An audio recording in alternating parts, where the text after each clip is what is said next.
All right, in this video, we're going to be introducing the concept of the photon, which was something that was pioneered mainly by Albert Einstein, was one of his first claims to fame. You might hear about photons in science fiction shows with photon torpedoes. So why are we learning about photons? Well, if we take a step back, we calculated the energy associated with light that Planck helped us do. And we were talking about quantized amounts of energy being absorbed by atoms to excite electrons. Well, what Einstein proposed is that the quantized energy inside light is associated with little quantized packets called photons. So these photons are quantized packets of energy. And if I change the intensity of light coming, what I'm really doing is increasing the number of those packets being sent to us in light. So the frequency of those packets being sent to us. So that's just a concept that Einstein proposed. So light contains quantized packets called photons.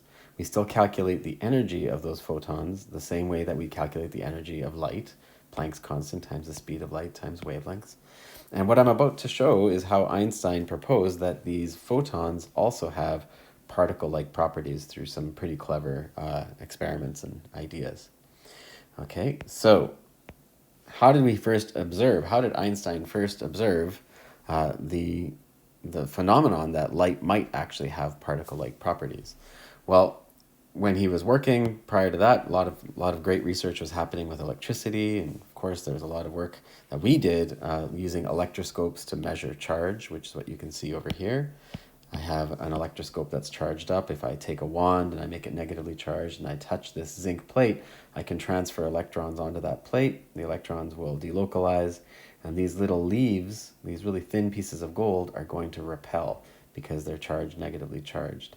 Now, if I stick that electroscope outside in the presence of sunlight and I come back after a certain amount of time, what I'm going to notice is that those leaves will end up falling, right? So an electroscope would have the leaves where they fall back together again. So as the rays of sunlight are shining in, for some reason, these electrons are disappearing. Okay, so that was interesting. Like, light is causing electrons to disappear. Now we know that light can excite electrons in atoms, but here what the light is doing is actually ejecting those electrons away from the metal.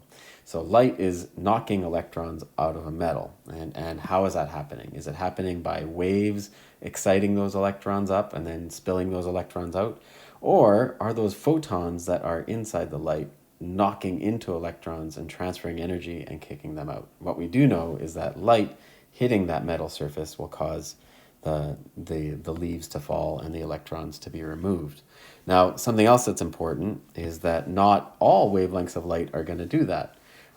If I was just to shine like red light on this object, nothing would happen. But if I was to shine UV light, which is, let's see, which is more blue-like. So if I shine UV light, that's UV, that falling effect, the discharging of the electrons, happens a lot quicker.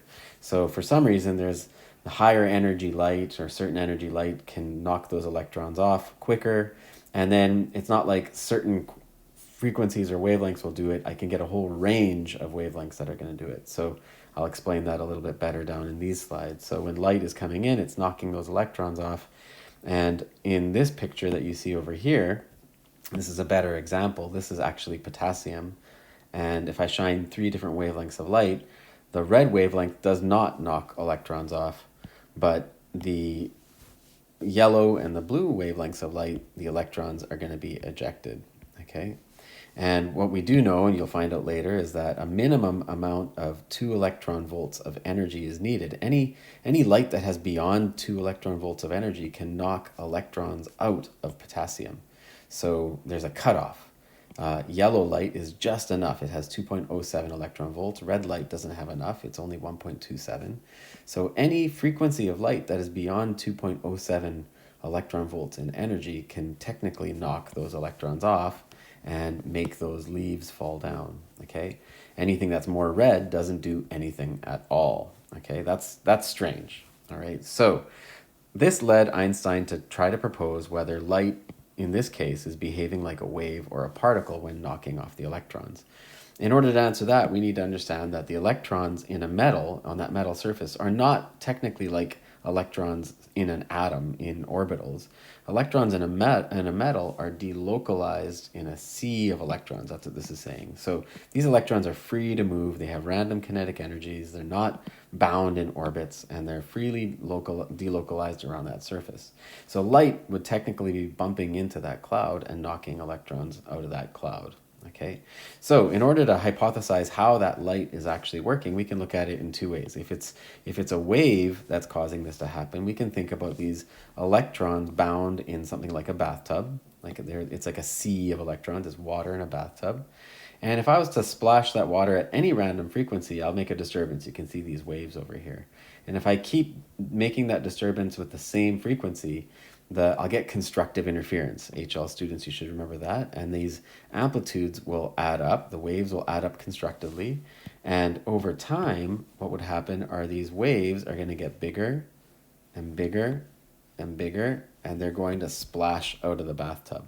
So if light was doing this phenomenon like a wave, any frequency could technically knock electrons out. I just have to shine that frequency on that surface for a very long amount of time, and then the electrons will hop out. Okay, if the waves are behaving more like a particle, what's happening is the photon, which has a particle-like property, is bumping into the electron on the metal surface, and it's undergoing a collision and transferring momentum and knocking the electron out of the surface.